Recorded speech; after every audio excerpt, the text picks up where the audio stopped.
Hello दोस्तों, मैं ललित पटेल आपका अपना इंडी चैनल में हार्दिक स्वागत एवं अभिनंदन करता हूं।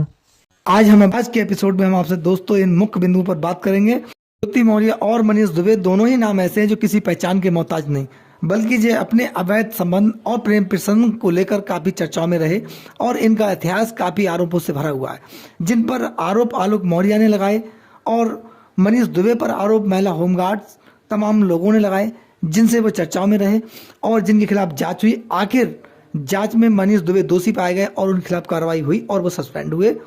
आलोक मौर्य ने मनीष दुबे पर गंभीर आरोप लगाए थे। उन्होंने अपनी पत्नी के साथ अवैध प्रेम प्रसंग, अवैध संबंधों का आरोप लगाते हुए अपनी हत्या की साजिश रचने का आरोप मनीष दुबे और ज्योति मौर्य पर लगाया था। उन्होंने कहा था कि ये लोग मेरी किसी भी समय हत्या करवा सकते हैं और मेरी जान जा सकती है, मेरे बच्चों का भविष्य सुरक्षित नहीं है।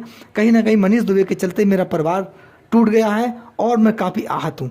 वहीं अपनी पत्नी पर अवैध संबंध और अवैध धन वसूली, भ्रष्टाचार के आरोप लगाए थे, जिसकी शिकायत उन्होंने शासन को दी थी। उसके बाद ज्योति मौर्य के खिलाफ जांच बैठी थी, लेकिन आलोक मौर्य ऐन वक्त पर पीछे हट गए और उन्होंने अपनी शिकायत वापस ले ली थी। लेकिन मनीष दुबे के खिलाफ एक महिला होमगार्ड ने आरोप लगाए, दो अन्य महिलाओं ने आरोप लगाए थे कि इन्होंने हमारे साथ यौन उत्पीड़न किया है।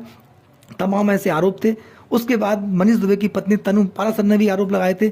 इन आरोपों के चलते जब जांच हुई तो मनीष दुबे दोषी पाए गए और दोषी पाए जाने के बाद उन्हें सस्पेंड कर दिया गया। ज्योति मौर्य और मनीष दुबे दोनों पर ही गंभीर प्रवृत्ति के आरोप थे। इनका कृत्य देश हित और समाज हित और पद के सापेक्ष बिल्कुल नहीं था। ऐसे में इनके खिलाफ कार्रवाई होना निश्चित था। लेकिन ज्योति मौर्य को कहीं ना कहीं आलोक मौर्य ने बचाने का काम किया और ज्योति मौर्य अपने आप को बचाने में सफल हुई। लेकिन मनीष दुबे के खिलाफ कार्रवाई हुई और उनके खिलाफ विभागीय जांच प्रारंभ हो गई है दोस्तों। लेकिन इसमें अगर सही प्रकार से माना जाए तो ज्योति मौर्य का भी इसमें फंसना तय है, क्योंकि जो कृत्य किया गया है वो ज्योति मौर्य के द्वारा भी किया गया है। अपने पद का दुरुपयोग किया गया है। ज्योति मौर्य पर भ्रष्टाचार का आरोप था, अवैध धन वसूली का आरोप था।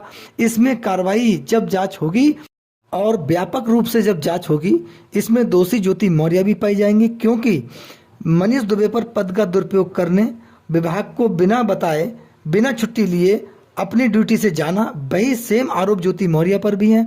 ज्योति मौर्य पर अवैध धन वसूली और भ्रष्टाचार का आरोप है, अवैध लेन देन का आरोप है। इसमें जब व्यापक रूप से जांच होगी तब ज्योति मौर्य का भी फंसना इसमें तय है। ज्योति मौर्य पर भी कार्रवाई होगी और उसके बाद इसमें FIR भी इनके अगेंस्ट हो सकती है अगर बिल्कुल जमीनी स्तर पर जांच हुई। शासन भी सख्त है इसमें। लेकिन अभी देश की आम जनता का ये प्रश्न है कि जब मनीष दुबे पर और ज्योति मौर्य पर समान आरोप थे, एक समान आरोप होने के बावजूद ज्योति मौर्य के अगेंस्ट कोई कार्रवाई नहीं हुई और मनीष दुबे को सस्पेंड कर दिया गया, यानी कि एक पक्षी कार्रवाई क्यों? आखिर भेदभाव क्यों? महिला और पुरुष में भेदभाव क्यों? आलोक मौर्य ने जिस प्रकार ज्योति मौर्य पर गंभीर आरोप लगाए थे, उसके बाद मीडिया के समक्ष तमाम एविडेंस दिए थे, जिनमें ऑडियोज, वीडियोज, व्हाट्सएप चैट, तमाम ऐसी चीजें थी जो ज्योति मौर्य के खिलाफ पर्याप्त एविडेंस थे। उनके आधार पर ज्योति मौर्य के खिलाफ कार्रवाई होना निश्चित था। इसमें कहीं ना कहीं ये माना जा रहा है कि ज्योति मौर्य के मामले में अब शासन ने रिपोर्ट तलब की है। ज्योति मौर्य का प्रकरण मनीष दुबे के साथ जोड़कर देखा जा रहा है। कहीं ना कहीं जो कृत्य मनीष दुबे ने किया है उसमें सहभागी ज्योति मौर्य भी हैं। वहीं तनु पारासर, मनीष दुबे की पत्नी का कहना है कि जिस प्रकार दहेज उत्पीड़न और फ्रॉड मेरे साथ मनीष दुबे ने किया है उसमें पूर्णतः सहभागी ज्योति मौर्य भी हैं। इनके चलते और इनकी गाइडेंस के चलते कहीं ना कहीं मेरा उत्पीड़न हुआ है और वह ज्योति मौर्य को भी दोषी मानती है। लेकिन दोस्तों, मैं आपसे इसमें एक और बात करना चाहता हूँ महिला विकास मंच के अध्यक्ष बीना मानवी की। बीना मानवी ने ज्योति मौर्य के मामले में काफ़ी बढ़ चढ़ के हिस्सा ले, काफ़ी बयानबाजी की और उनके बयान इस प्रकार थे कि एक प्रकार से ज्योति मौर्य के द्वारा किसी प्रकार कोई कृत्य नहीं किया गया है और मनीष दुबे भी बिल्कुल पाक साफ है। उन्होंने यहाँ तक कि कहा कि वे दोनों दोस्त थे। क्या बीना मानवी एक जांच अधिकारी थी, उनको सरकार ने जांच के लिए नियुक्त किया था? जिस प्रकार से उनके बयान थे वह देश हित, समाज हित और देश की जनता के हित में बिल्कुल नहीं थे। इससे कहीं ना कहीं कुछ लोग जो समाज में जागरूक सोच रखने वाले लोग हैं वो आहत हुए, परेशान हुए बीना मानवी के इन बयानों की वजह से। उन्होंने ज्योति मौर्य को इस प्रकार से पेश किया, इस प्रकार से देश की आम जनता के सामने बयान दिए कि ज्योति मौर्य के द्वारा अपने पद का दुरुपयोग नहीं किया गया। ज्योति मौर्य के जो कृत्य थे, जो उनका व्यवहार था, उससे कहीं ना कहीं समाज आहत नहीं हुआ। देश में तमाम ऐसी महिलाएं थीं जिनकी शिक्षा बीच में रोक दी गई, कहीं ना कहीं वो पीड़ित हुई केवल ज्योति मौर्य के प्रकरण की वजह से। उन महिलाओं का दोष क्या था? उन्होंने कौन सी गलती की थी जिसकी उन्हें सजा मिली? इस पर बीना मानवी बिल्कुल नहीं बोली। बीना मानवी का इस पर एक भी बयान नहीं आया कि ज्योति मौर्य के जो कृत्य है, जो व्यवहार है, उसकी वजह से देश की आम जनता भी पीड़ित हुई, परेशान हुई, उत्पीड़ित हुई। इस पर बीना मानवी का कोई बयान नहीं आया कि बीना मानवी समाज हित में बोलने से कतरा रही थी या बच रही थी। केवल ये भी आरोप बीना मानवी पर लगे थे कि बीना मानवी अपना निजी हित और निजी स्वार्थ देखने में काफ़ी आगे रहती हैं। तमाम महिलाओं के ऐसे वीडियोस, ऑडियोज आए हैं जिन्होंने सीधे बीना मानवी पर आरोप लगाए थे। दूसरा एक बहुत ही गंभीर प्रकरण है दोस्तों, बस्ती जिला के सदर तहसील का। यहाँ पर एक महिला नायब तहसीलदार ने अपने सहकर्मी घनश्याम शुक्ला पर गंभीर आरोप लगाए और जिसकी 24 घंटे बाद एफआईआर दर्ज हुई। उन्होंने आरोप लगाया कि मेरे सरकारी आवास में घुसकर घनश्याम शुक्ला ने मेरे साथ बलात्कार करने का जबरन प्रयास किया और मेरे साथ बहुत मारपीट की और जान से मारने की धमकी दी। तमाम उन्होंने ऐसे गंभीर आरोप लगाए।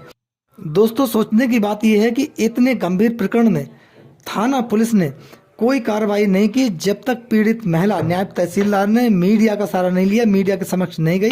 उससे पहले उसके प्रकरण में किसी प्रकार की थाना पुलिस के द्वारा कोई कार्रवाई नहीं की गई।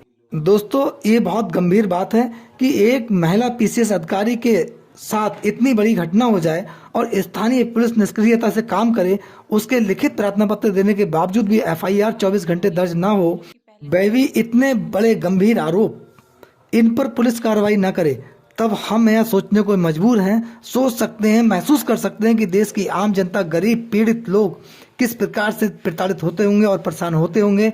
कहीं ना कहीं वो दुखी और आहत होकर अपनी गरीबी पर रोने के लिए मजबूर होते होंगे। दोस्तों, जब महिला पीसीएस अधिकारी अपने सरकारी आवास में सुरक्षित नहीं है, वह भी अपने सहकर्मी के द्वारा, यानी कि घनश्याम शुक्ला जो नायब तहसीलदार हैं, उन पर ऐसे आरोप हैं, उनके द्वारा जो कृत्य किया गया है, उसमें जो जांच हुई है उसमें आरोपों की पुष्टि भी हुई है। इस पर बीना मानवी क्या महिला नायब तहसीलदार के साथ खड़ी होंगी? क्या घनश्याम शुक्ला का डटकर विरोध करेंगी?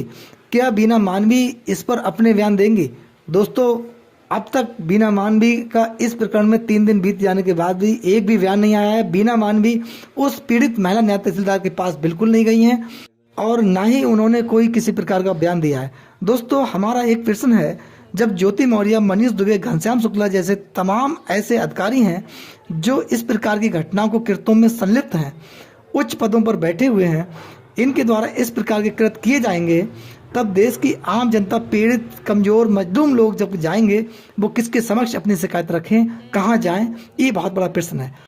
क्या अब वक्त आ गया है इस प्रकार के कृत्य करने वाले अधिकारियों के खिलाफ सख्त कार्रवाई हो, जिससे समाज में नजीर पेश हो? आप अपनी राय कमेंट्स बॉक्स में जरूर दें। नमस्कार, जय हिंद, जय भारत, धन्यवाद।